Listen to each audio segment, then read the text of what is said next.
Welcome to the first part of our four-part webinar series. Our objective over the next 4 weeks is to share information that will enable a simple understanding of some key areas, which may allow you and your colleagues to make more informed decisions regarding the management of microbiological contamination issues. This first installment today focuses on the key area of obtaining a suitable fuel sample and will hopefully provide some insight as to how your organization can obtain the best and most representative sample for the task at hand. My name is Owen Bush, and I have the pleasure of presenting this material to you today. The objective of today's bite-sized session is not to bore you with in-depth or overcomplicated technical detail, but instead to provide a very basic overview and understanding of some of the key considerations that will enable you to maximize the benefits of a good fuel sample while avoiding some of the main issues which can undermine and invalidate the microbiological testing process. So, what are the main points that are going to be covered in this session? First, the basics of collecting a good fuel sample.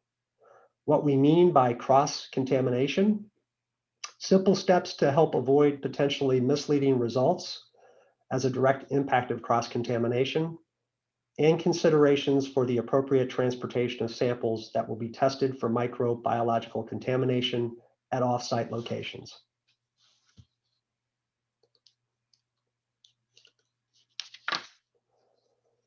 All right, first, some key considerations.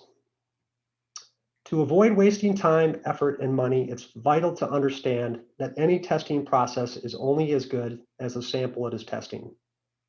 Therefore, obtaining the best possible fuel sample from the start is a good foundation to build on. And here are some key initial points to consider. Does the sample contain the highest concentration of contamination from the tank? Timing is crucial in terms of taking the sample and the time that elapses before it's actually tested. The presence of water in fuel systems is the root cause of microbiological contamination. And although it's impossible to eliminate water entirely, given it occurs naturally through things like condensation and is further influenced by the very means that fuel is manufactured and transported, it can be managed. Regular water draining will help minimize the presence of water, but there will always be an element of risk which needs to be controlled. Regular testing is the most cost-effective and first line of defense for the detection and monitoring of microbiological contamination. All right, first, some key considerations. To avoid wasting time, effort, and money, it's vital to understand that any testing process is only as good as the sample it is testing. Therefore, obtaining the best possible fuel sample from the start is a good foundation to build on. And here are some key initial points to consider. Does the sample contain the highest concentration of contamination from the tank? Timing is crucial in terms of taking the sample and the time that elapses before it's actually tested. The presence of water in fuel systems is the root cause of microbiological contamination. And although it's impossible to eliminate water entirely, given it occurs naturally through things like condensation and is further influenced by the very means that fuel is manufactured and transported, it can be managed. Regular water draining will help minimize the presence of water, but there will always be an element of risk which needs to be controlled. Regular testing is the most cost-effective and first line of defense for the detection and monitoring of microbiological contamination.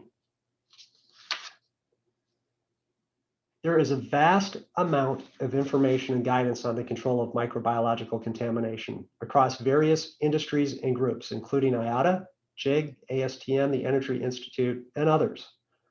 But the reality is this guidance is not mandatory, nor is the guidance generally accessible to all. In most cases, you need to be a member or may have to pay for access. And too often, you may not even know what you're looking for to begin with. If you are fortunate enough to have an encyclopedia of documents, which will cover all aspects and have the time to read them, are the concepts understood? If they are, how easy are they to communicate to the technician operators on the ground taking the samples and carrying out the procedure? Our goal is to provide you with an overall, simple layperson view of the main points in one easy bite-sized session. In the end, good fuel husbandry will ultimately save time and money and improve asset optimization.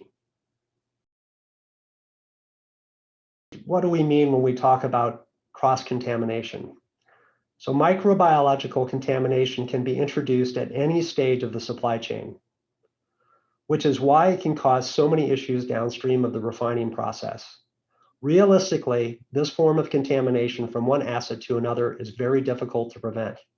After all, we could be talking about organisms small enough to pass through most filters, so testing can help reduce the potential impact at all stages of the supply chain from this form of cross-contamination. There are, however, other aspects of cross-contamination that we certainly can control to ensure that the presence of these external factors do not have an impact on the decisions that operations make. We are surrounded by organisms all the time, both human and environmental. As fuel samples are collected in the field in varying locations, conditions, and climates, and not in a completely sterile environment. As such, it's vital to try and minimize the chances of additional organisms entering the fuel sample, organisms which were not there in the first place. A key motive for preventing external organisms into the fuel sample is that a number of prevalent testing methods are technically catch-all tests that will detect the presence of all organisms, irrespective of whether they are human or environmental, fuel degrading or non-fuel degrading. So to obtain the most representative result of any testing method, it is important to minimize the risk of introducing additional organisms, as they may impact the test results you obtain. To highlight the point, using an analogy based on the world we currently live in, it would be a lot like taking a COVID test, which gave a positive result based on the fact that you had a cold and not actually COVID. Therefore, we cannot emphasize enough the importance of minimizing the risk of stray organisms entering the sample. After all, we do not want to be spending thousands or even millions quarantining assets, carrying out remedial work, and putting an asset back into service based on someone sneezing into the fuel sample or because dirty equipment was actually used to collect the sample in the first place. Making the sample the best it can be from the beginning provides the best foundation upon which an organization can make the most efficient operational decisions. We all love a good acronym, so if you remember nothing else from today's session, please remember the term PEST: Preparation, Environment, Sample, and Transport. After all, we are seeking to minimize the risks associated with the problems caused by the jet fuel fungus or diesel bug, or any other term used for these microbiological contamination pests. So let's start out with P for preparation, the first letter in PEST. I'm going to pause here just for a moment for a brief health and safety announcement. Please ensure you follow all internal company and/or country guidelines regarding the PPE required for the safe handling of fuels. All right, announcement complete. If you want a reliable result from your testing process, then planning preparation stage cannot be taken for granted. From the start, preparation is key to obtaining a good and more representative fuel sample. And these simple steps will help reduce cross-contamination risk from equipment and operators when touching equipment. So first, ensure you wash your hands or wear a clean pair of gloves for each sample conducted. Clean drain points in sampling equipment with no less than 70% alcohol wipes or solution and allow to dry. The last thing you want are organisms from a previous sample which may have been contaminated entering the fresh one and potentially presenting you with a problem that is not actually there. Preferably, a new sample container would be used for each sample, but short of that, as a minimum requirement, each container should be cleaned 70% alcohol wipes or solution and allowed to dry. E for environment. We have already covered what external cross-contamination is, so here are some considerations on how to minimize the risk. Do not touch the inside of the sampling equipment or sampling container. Certainly, do not sneeze, cough, eat, or anything like that into or over a fuel sample. While sounding rather ridiculous and not something people would do deliberately, these could have a significant impact on the sample. Once the fuel sample is drawn, it is important to seal it as quickly as possible. Do not leave it exposed to nature or uncovered for any extended period of time, as this will further enhance the risk of external human or environmental contaminants entering the sample. All right, S for sample. Regarding the sample itself, it's often recommended that a minimum sample of 1 liter, that's roughly a quarter gallon, should be drawn initially for both visual and microbiological testing.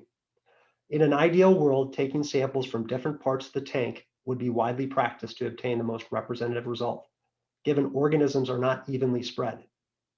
However, we do not live in an ideal world, so as a bare minimum, and given water is the root cause of microbiological contamination, as previously highlighted, the sample should be taken from the lowest point of the tank, as the bottom of tanks is where water will likely accumulate and where most of the organisms prefer to congregate. Once the sample is complete and sealed, ensure it is clearly labeled with at least the date, time, asset, and location details to reduce potential confusion if taking multiple samples and/or transporting the samples to off-site facilities. Before testing, leave the sample to settle for at least 15 minutes to allow the organisms and any potential water captured in the sample to settle to the bottom again.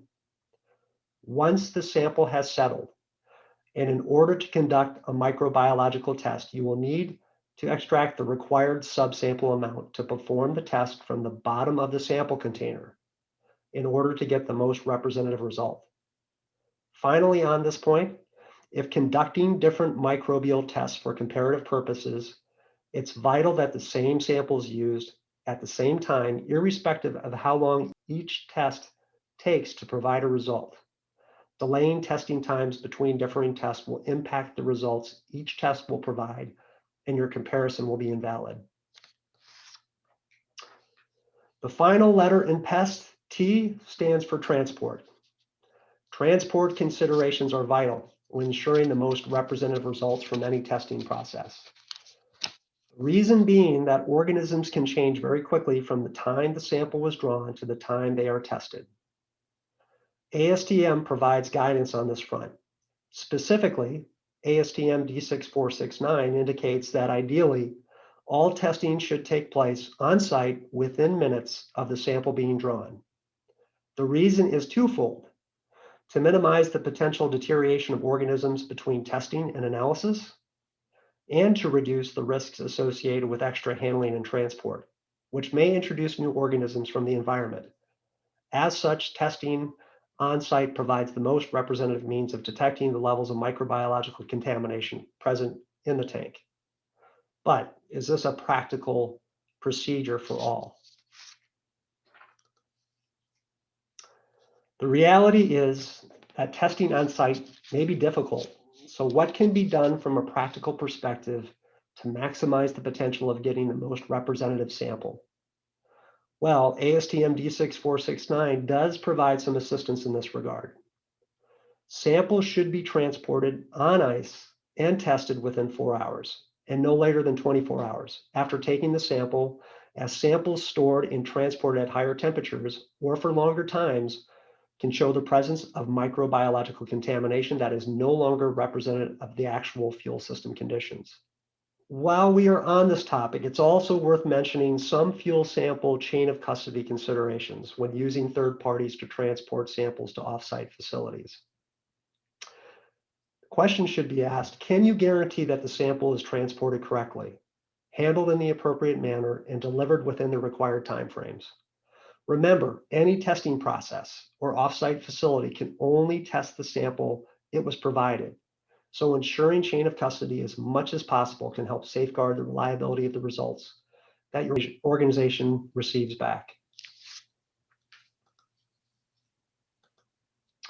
So what steps can you do to ensure conformity? All the areas highlighted so far are not meant to discourage, but rather provide a basis for organizations to consider an approach to increase the accuracy of their testing programs and to make the most efficient decisions from an operational perspective.